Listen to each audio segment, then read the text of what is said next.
परमेश्वर के वचन में कितनी सामर्थ्य है। बहुत दफा ऐसा होता है कि परमेश्वर के वचन को बताया जाता है, लोगों तक पहुंचाया जाता है, और बाज़ दफा लोग इस बात को भी कहते हैं कि वचन हमारे जीवन में काम नहीं कर रहा। वचन अपना काम करता है। आज आपको एक ऐसी घटना से रूबरू कराऊंगा कि आपको पता चल जाएगा कि आपके जीवन में भी वचन बड़े आसानी से काम कर सकता है, क्योंकि वो वचन परमेश्वर का है, जीवित वचन है, और वो कभी भी फेल नहीं होता। कभी वो फेल नहीं होता, हमेशा वो अपना काम करता है। इसलिए आज बड़े ध्यान से सुनिएगा कि अगर आपके जीवन में वचन काम नहीं कर रहा है तो क्यों नहीं कर रहा है? क्योंकि वचन की सामर्थ आप जानते हैं। वचन में बहुत सामर्थ है, परमेश्वर के वचन में बहुत ताकत है, वो कुछ भी कर सकता है। अब तक हमने उत्पत्ति की किताब में पढ़ा कि परमेश्वर ने बोला और सृष्टि की रचना हो गई, सूरज बन गए, चांद तारे बन गए, उजाला हो गया। सब कुछ हमने देखा कि परमेश्वर के वचन से क्या क्या हो रहा है। लेकिन आगे के नियमों में जब हम आगे बढ़ते हैं तो एक घटना हमको मिलती है यहेजकेल की पुस्तक के अंदर, जो पुराने नियम के अंदर आपको मिलता है। यहेजकेल जो था एक भविष्यवक्ता था, और उसे परमेश्वर ने नियुक्त किया था इजरायली लोगों के लिए कि उनके लिए वो भविष्यवाणी करे, उनको परमेश्वर का वचन बताए, परमेश्वर के वचन से उनको रूबरू कराए, परमेश्वर के वचन को उन्हें समझाए। और परमेश्वर ने फिर उसको एक काम दिया। वो अपना काम बखूबी कर रहा था, लेकिन अचानक परमेश्वर उसको एक ऐसा काम सौंप देता है जो बड़ा ही अलग तरीके का है। और वो काम जब उसको सुनता है, जब परमेश्वर उससे पूछता है, तब हम देखेंगे कि उसका क्या रिएक्शन होता है और बाद में क्या होता है।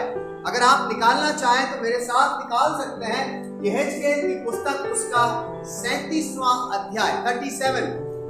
यहेजकेल की पुस्तक उसका 37 और उसकी पहली आयत से लेके 14वीं आयत तक यहाँ पर एक घटना है।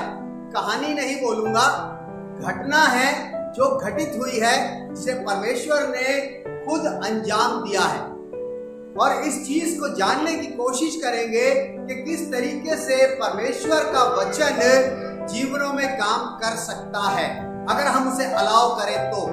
हम अलाउ नहीं करते, उसे अनुमति नहीं देते, इसलिए परमेश्वर का वचन हमारे जीवन में कार्यरत नहीं होता है। लेकिन जब इस घटना को आप सुनेंगे, इस घटना को आप पढ़ेंगे, तब आपको पता चलेगा कि परमेश्वर का वचन किस रीति से आपके और मेरे जीवन में बखूबी काम कर सकता है। वो इतना सामर्थी है, वो इतनी सामर्थ रखता है, इतनी ताकत रखता है, इतना पावरफुल है कि वो कभी फेल नहीं होता। यहाँ पर जब इसकी हम शुरुआत करते हैं तो यहाँ पर शुरुआत में जब हम इसकी पहली आयत से पढ़ते हैं तो यहाँ पर यहेजकेल जो भविष्यवक्ता है वो इस बात को कहता है कि यहोवा की शक्ति मुझ पर हुई और मुझ में वो अपना आत्मा समवा कर बाहर ले गया और मुझे तराई के बीच में खड़ा कर दिया। वो तराई हड्डियों से भरी हुई थी। भविष्यवक्ता कहता है कि परमेश्वर का आत्मा मुझे आया और परमेश्वर के आत्मा ने मुझे गाइड किया और एक ऐसी जगह ले गया जहां पर हड्डियां थी। क्या था?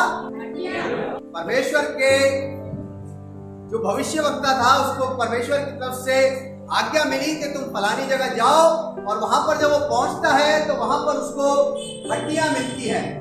और तब उसने मुझे उनके चारों ओर घुमाया और तराई की तह तक बहुत सी हड्डियां थी और वो बहुत सूखी हुई थी। वो कहता है कि यहाँ पर तुम आ गए हो, अब यहाँ पर घूमो। अब उसको वो घुमा रहा है और वो उन हड्डियों को देख रहा है। किसको देख रहा है? और वो कैसी हैं? सूखी हुई हड्डियां हैं। कैसी है? सूखी हुई है, यानी कि बहुत पुरानी हड्डियां हैं, बहुत पुरानी हड्डियां हैं। और भविष्यवक्ता उन हड्डियों को देखता है। फिर देखिए आगे क्या होता है। तब कहता है, तब उसने मुझसे पूछा, हे मनुष्य की संतान, क्या ये हड्डियां जी सकती हैं? यहाँ पर परमेश्वर भविष्यवक्ता से एक सवाल करता है, क्या ये हड्डियां जी सकती हैं? किसकी बात की जा रही है? हड्डियों की बात की जा रही है, मरे हुए इंसान की बात नहीं की जा रही है। अगर हम नए नियम के अंदर आते हैं तो नए नियम के अंदर हमें पता चलता है कि लाजर की डेथ हो गई थी और उसको कब्र में रख दिया गया था और प्रभु यीशु मसीह को बताया गया कि लाजर मुर्दा हो गया है। प्रभु यीशु मसीह ने कहा कि मुझे उसकी कब्र के पास ले चलो। तब प्रभु यीशु मसीह ने कहा कि लाजर बाहर आ जा। लाजर पूरी बॉडी के अंदर था और वो जीवित हो गया। लेकिन यहाँ पर बात की जा रही है हड्डियों की, और ऐसी हड्डियां नहीं है, सूखी हुई हड्डियों की बात कर रहा है परमेश्वर। और भविष्यवक्ता से पूछता है, एक सवाल रखता है उसके आगे, क्या ये जी सकती है? क्या दोबारा से जिंदा हो सकती है? देखिए भविष्यवक्ता क्या कहता है। तब कहता है कि मैंने कहा, हे परमेश्वर यहोवा, तू ही जानता है।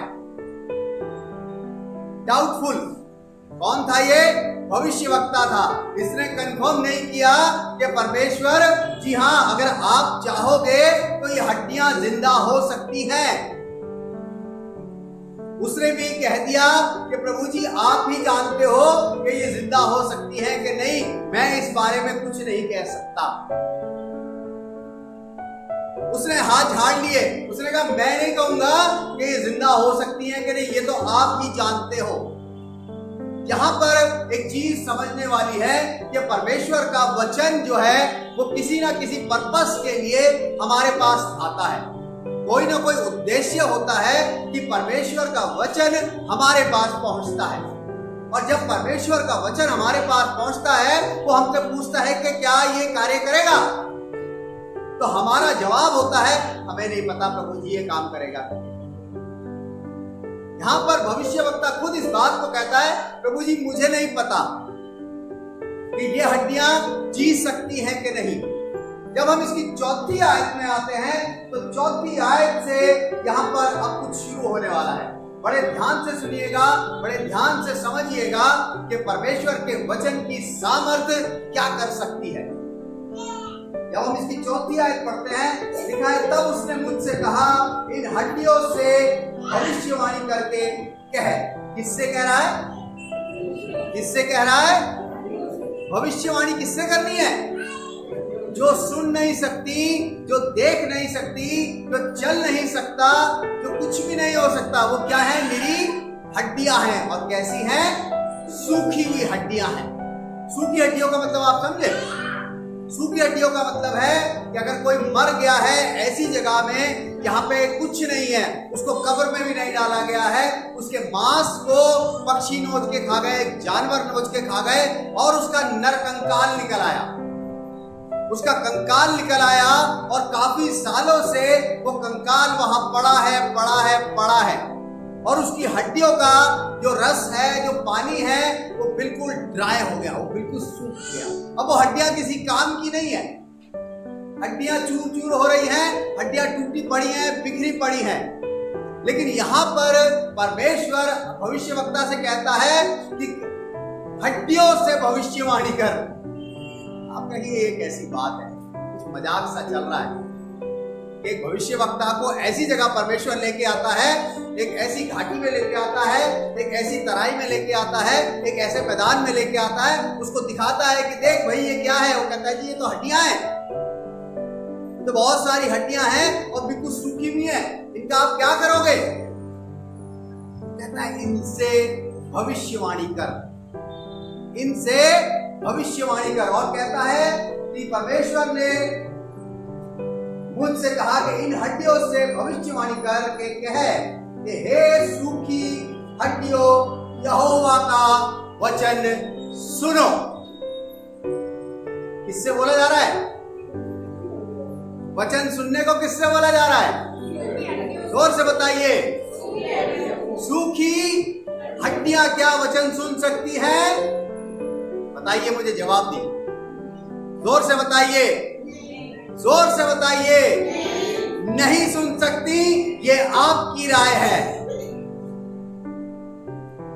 लेकिन आगे जो होने वाला है उसको सुन के आप चकित हो जाएंगे।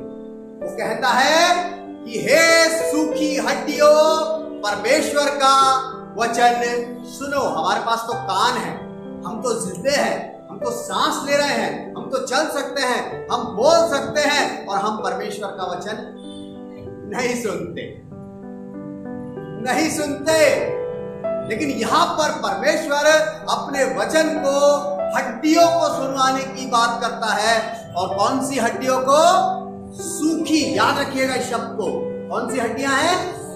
सूखी हड्डियां हैं, जो किसी काम की नहीं है, यूजलेस है, किसी चीज में काम नहीं आने वाली। आप कहेंगे हड्डियां तो वैसे भी किसी के काम नहीं आती। यहां पर परमेश्वर ने कहा कि उनसे कहे कि परमेश्वर का वचन सुनो। 5वीं आयत में क्या कहता है?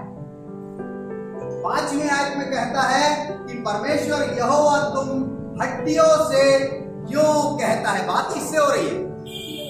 किससे बात हो रही है? हड्डियों से। जीते जागते इंसानों से बात नहीं हो रही है। उन लोगों से बात नहीं हो रही है जो सांस ले सकते हैं, उन लोगों से बात नहीं हो रही है जो चल फिर सकते हैं, उन लोगों से बात नहीं हो रही है जो सब कुछ कर सकते हैं। लेकिन यहां पर परमेश्वर अपना वचन किसके पास लेके गया? सूखी हड्डियों के पास। मेरे अजीजों, इस बात को बड़े ध्यान से समझिएगा। मैं और आप जीवित हैं, मुझे और आपको परमेश्वर का वचन बहुत आसानी से मिल जाता है। मैं और आप परमेश्वर के वचन को कितना सुनते हैं, कितना समझते हैं, कितना उस पर चलते हैं। लेकिन यहाँ पर जो बात की जा रही है वो सूखी हड्डियों से की जा रही है। क्या सूखी हड्डियां वचन सुन सकेंगी? भविष्यवक्ता ने कह दिया, प्रभु जी मुझे नहीं पता ये जिंदा हो सकती है कि नहीं। परमेश्वर की प्लानिंग थी हड्डियों को दोबारा से जोड़ने की और दोबारा से जिंदा करके इंसान बनाने की। परमेश्वर के वचन की सामर्थ। वो कहता है कि हे सूखी हड्डियों, परमेश्वर का वचन सुनो। फिर कहता है कि तब परमेश्वर यहोवा तुम इन हड्डियों से कहता है कि देखो मैं आप ही तुम में सांस समाऊंगा और तुम जी उठोगी। हड्डियों के अंदर सांस, प्रोसेस गलत है ना। हड्डियों के अंदर अगर सांस आ जाएगी तो कंकाल चलते हुए नजर आएंगे ना। आप देखते होंगे, टीवी वगैरह में देखते होंगे, अक्सर दिखाया जाता है कि कंकाल चलते हैं किसी को डराने के लिए, है वैसे वाला सीन बन जाएगा। या कभी आप साइंस लैब में स्कूल्स में जाते होंगे तो वहां पे आपने देखा होगा कि एक स्केलेटन, एक कंकाल साइड में खड़ा होता है, उसको सब देखते हैं। और यहां पर भी परमेश्वर कहता है कि मैं उन हड्डियों के अंदर सांस डालूं। लेकिन उसके आगे और कुछ कहने की कोशिश करता है वो। फिर क्या कहता है? यहां पर एक प्रोसेस बताता है वो। कहता है कि देखो मैं आप तुम में सांस समाऊंगा और तुम जी उठोगी। मैं तुम्हारी नसें उपजाकर मांस चढ़ाऊंगा और तुमको चमड़े से ढांपूंगा। यहां पर खाली सांस की बात नहीं। क्या कहता है? पहले उन हड्डियों के ऊपर मांस चढ़ाया जाएगा और फिर मांस के बाद चमड़ा चढ़ाया जाएगा। अगर मेरी और आपकी खाल छील ली जाए तो नीचे से क्या निकलेगा? मांस ही निकलेगा। ये प्रोसेस में। लेकिन मान लीजिए कि आपके अंदर मांस भी है, आपकी खाल भी है, लेकिन क्या नहीं है? सांस नहीं है। तो हम क्या हैं? अगर हमारे अंदर सांस नहीं है तो हम क्या हैं? मुर्दा है। लेकिन यहां पर तो परमेश्वर ना मुर्दे से बात कर रहा है, ना मरे हुए आदमी से बात कर रहा है, वो तो सूखी हड्डियों से बात कर रहा है। सूखी हड्डियों से बात करता है कि मैं तुम्हारे अंदर सांस दूंगा, लेकिन सांस देने से पहले मैं तुम्हारे ऊपर मांस चढ़ाऊंगा और उस मांस के ऊपर मैं चमड़ा भी चढ़ाऊंगा, यानी कि खाल भी चढ़ाऊंगा।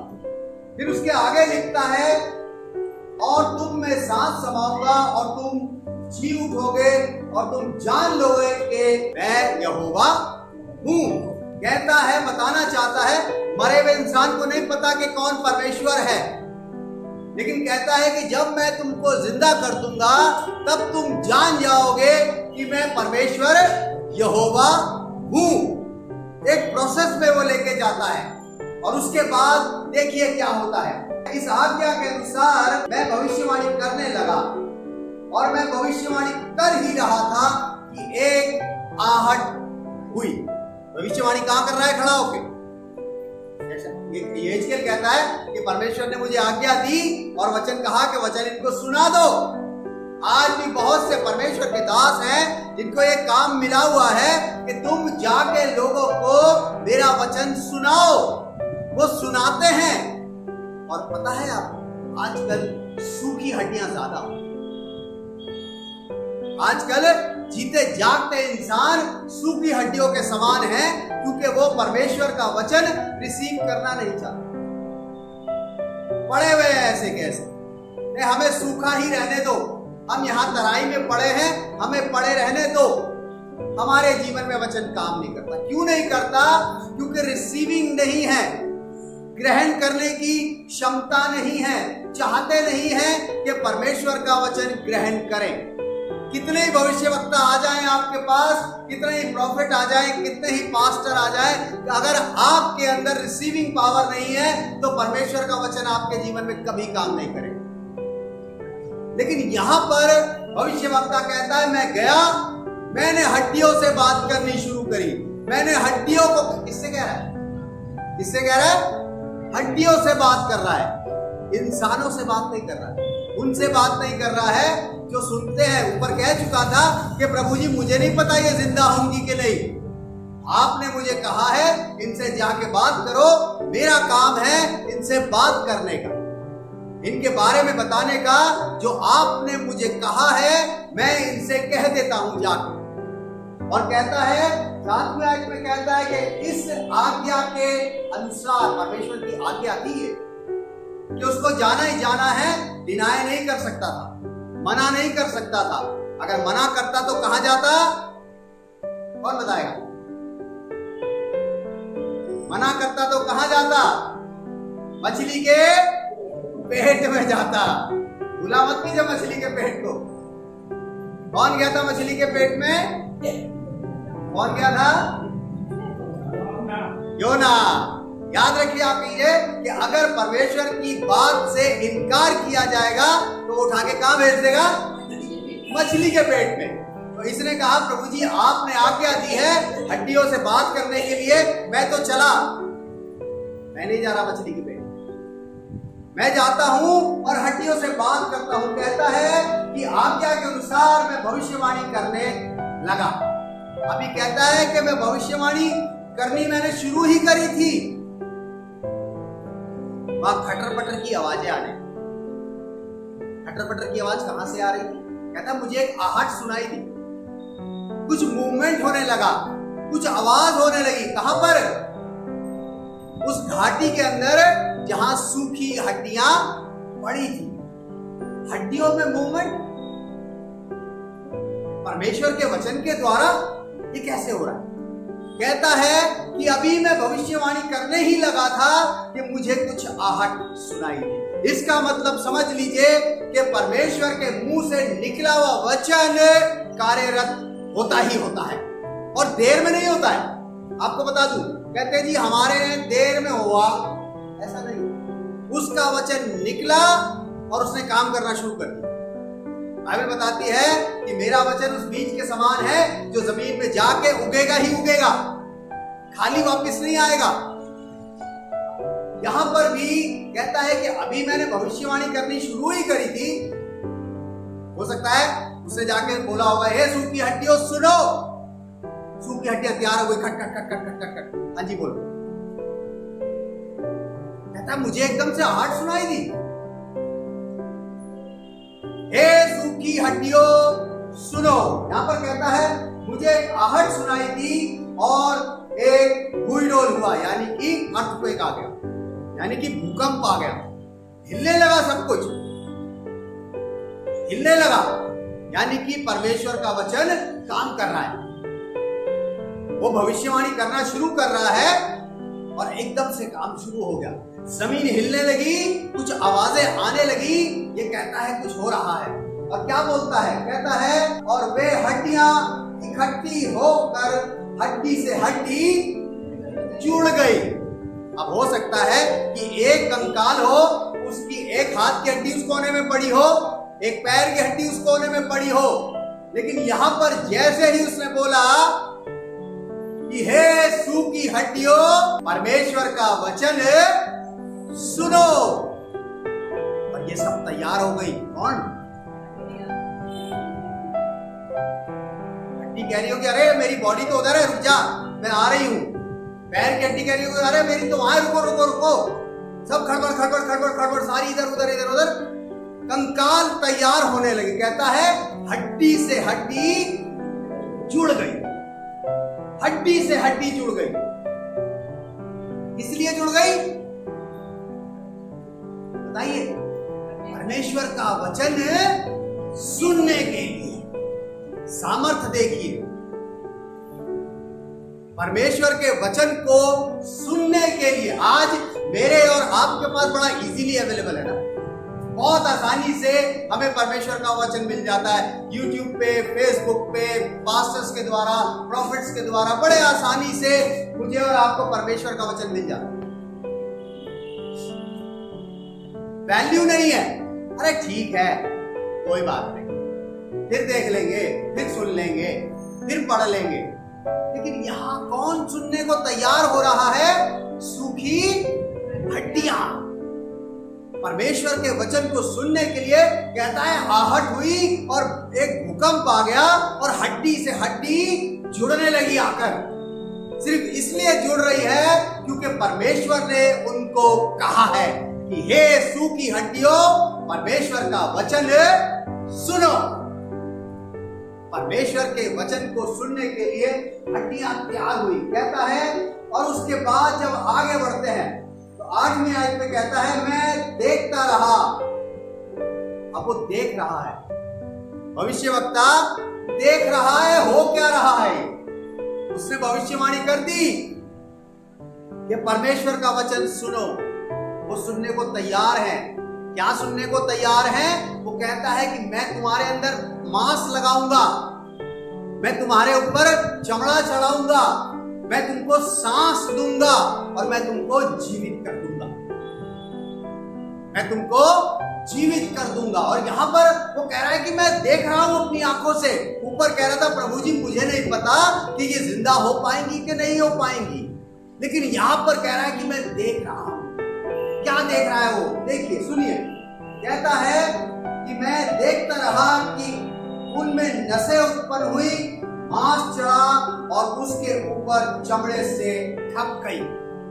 मांस, नसें और चमड़ा, यही तो है हमारी बॉडी के अंदर ना, यही है ना। और इन्हीं चीजों को वो कह रहा है मैं देख रहा हूं अपनी आंखों से।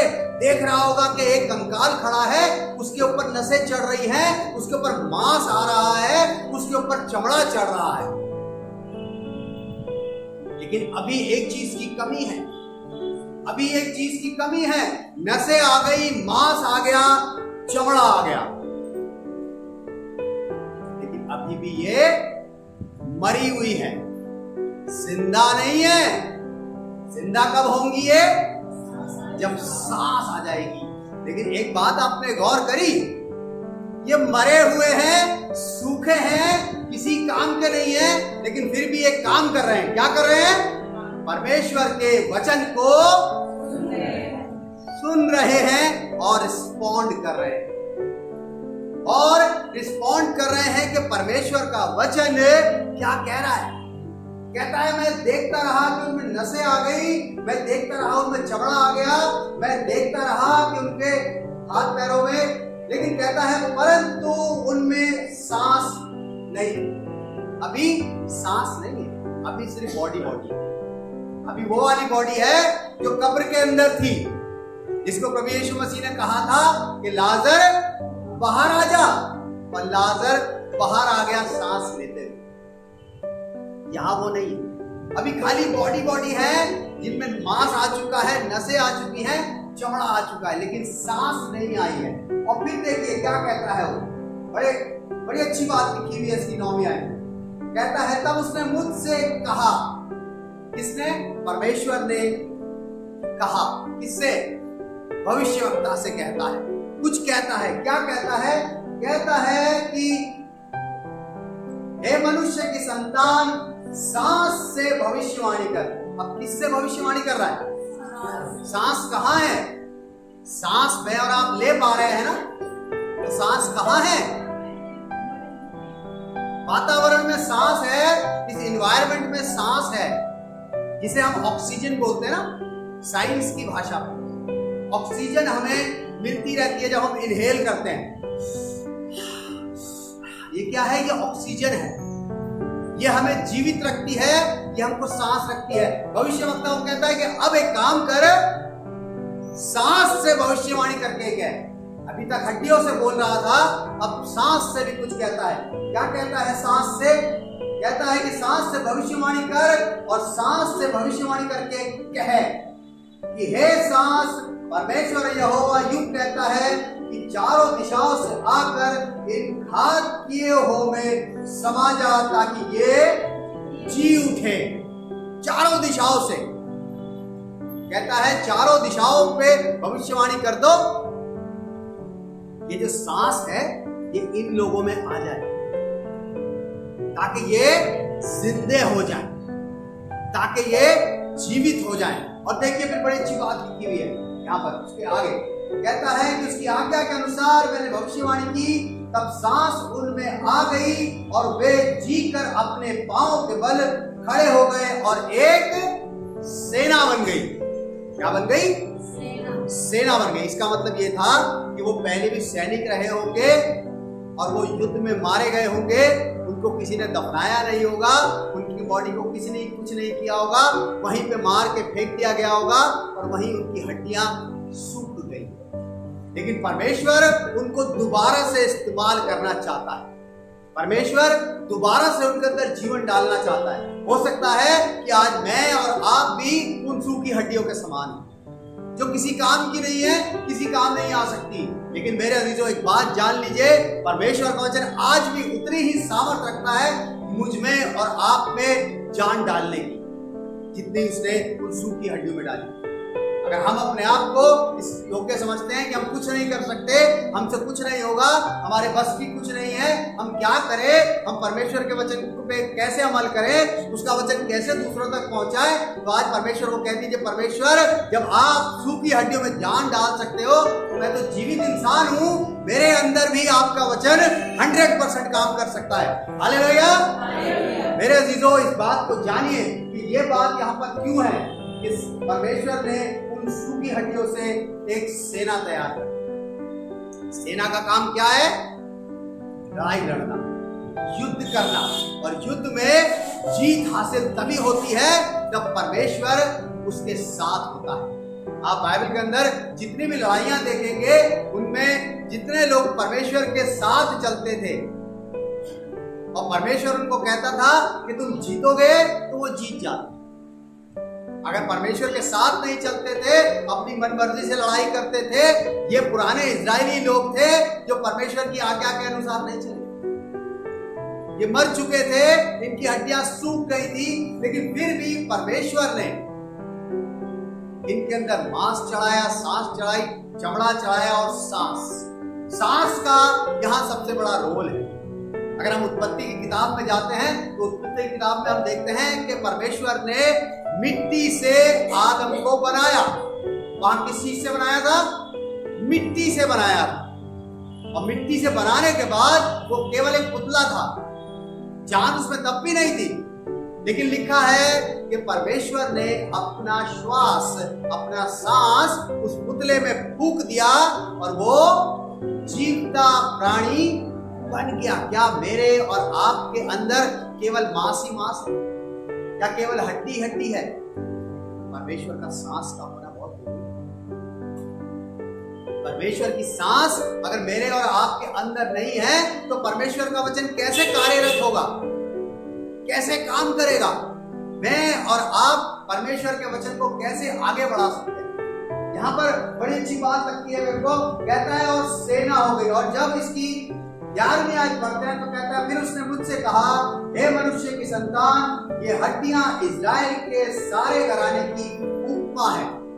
इजराइल के घराने की उपमा देता है। कहता है कि जो इजराइल के लोग हैं, अपने आप को सूखी हड्डियां समझते हैं। अपने आप को सोचते हैं कि हमारा कोई नहीं है। क्या कहता है उसके आगे? कहता है कि ये कहते हैं कि हमारी हड्डियां सूख गई हैं, हमारी आशा जाती रही है, हम पूरी रीति से कट चुके हैं। जो अपने आप को सबसे अलग समझते हैं, जो सोचते हैं कि हमारा कुछ नहीं हो सकता, जो कहते हैं कि परमेश्वर हमारे साथ नहीं है, जो कहते हैं कि हम लोग बिल्कुल बेकार हो गए हैं, ये उनके लिए बात है। उन हड्डियों को जीवन दान देके, उनको जीवित करके अपने वचन के अनुसार परमेश्वर ये आज बताना चाहता है कि आज भी वो उसी तरीके से मेरे और आपके जीवन में काम कर सकता है। उसका वचन जो है बहुत सामर्थी है, इतना सामर्थी है कि वो सूखी हड्डियों को जीवित कर देता है। मेरे अजीजों, आज जान लीजिए जिस तरीके से परमेश्वर ने इन सूखी हड्डियों को जीवित कर दिया है और जिस तरीके से इन सूखी हड्डियों में मांस चढ़ा के, नसें उपजाकर, चमड़ा चढ़ाकर एक सेना तैयार करती है, तो आज भी उतनी ही सामर्थ रखता है मुझे और आपको उस सेना की तरफ बनाना, बशर्ते मुझे और आपको उसका संदेश, उसका वचन सुनना पड़ेगा, एक्टिव होना पड़ेगा। ऊपर हमने देखा था कि जैसे ही उसने भविष्यवाणी करी, एक आहट हुई और भूमि डोली। क्या हम आहट करते हैं जब परमेश्वर का वचन सुनते? क्या हम भूकंप ला सकते हैं? यहाँ पे आ गया परमेश्वर का वचन, भूकंप ला सकता है, लेकिन उसके लिए मुझे और आपको भी तैयार होना पड़ेगा कि परमेश्वर के वचन को सुन के रिएक्ट करें और उसको समझने की कोशिश करें कि उसकी ताकत कितनी ज्यादा है। आज भी परमेश्वर का वचन जीवित है, आज भी परमेश्वर का वचन सामर्थी है, आज भी उतनी ही पावर रखता है जितनी वो पहले रखता है, उसमें कोई कमी नहीं आई है, आज भी उतना ही सामर्थी है। अगर आज मेरे और आपके पास परमेश्वर का वचन किसी चीज के लिए पहुंचता है तो हमें उसको रिस्पॉन्ड करना है, हमें रिएक्ट करना है और हमें एक जीती जागती सेना बनना है। हम कैसे भी हो सकते हैं पहले, लेकिन अगर आज परमेश्वर का वचन आपसे कहता है कि आपको मेरी सेना में भर्ती होना है, तो आपको उसके लिए तैयार बनना है। आपके लिए तैयार होके परमेश्वर की सेना में जाके उसके लिए आपको काम करना पड़ेगा और उसके सुने हुए वचन को आगे तक पहुंचाने के लिए हमेशा तैयार रहना। हालेलुया। आइए प्रार्थना करें। धन्यवाद करते हैं प्रभु जी इन सूखी हड्डियों के लिए, प्रभु जी जिसको आपने जीवित कर दिया। आपके दास को नहीं पता था, लेकिन जब उसने भविष्यवाणी करी आपके वचन के अनुसार, वो जीवित हो गई प्रभु जी और एक सेना बन गई। हम इस बात के लिए धन्यवाद करते हैं कि आपका वचन आज भी उतनी ही सामर्थ रखता है जितनी पहले सूखी हड्डियों को जिलाने में रखता है। आज भी वो हमारी सूखी हड्डियों में जान डाल सकता है, हमारे अंदर सांस डाल सकता है और हमें जीवता प्राणी बना सकता है, बशर्ते हम आपके वचन को सुने प्रभु जी। क्योंकि जिस तरीके से हड्डियों ने वचन को सुना, उन सूखी हड्डियों ने वचन को सुना, हम भी आपके वचन को सुने और उसके ऊपर अमल करें। हम धन्यवाद करते हैं सुंदर वचन के लिए, जितने लोगों तक ये वचन पहुंचा है प्रभु जी, उनके जीवन में काम कर सके प्रभु जी। जो लोग हमें देखते हैं, जो लोग हमें सुनते हैं प्रभु जी, उनके जीवनों में ये वचन बहुतायत से काम करने वाला है। उन सबको बहुतायत से बरकत दे और अपने वचन के अनुसार उनके जीवन को जीवित रखे। इस विनती को मांगते अपने उद्धारकर्ता प्रभु यीशु मसीह के नाम से, आमीन।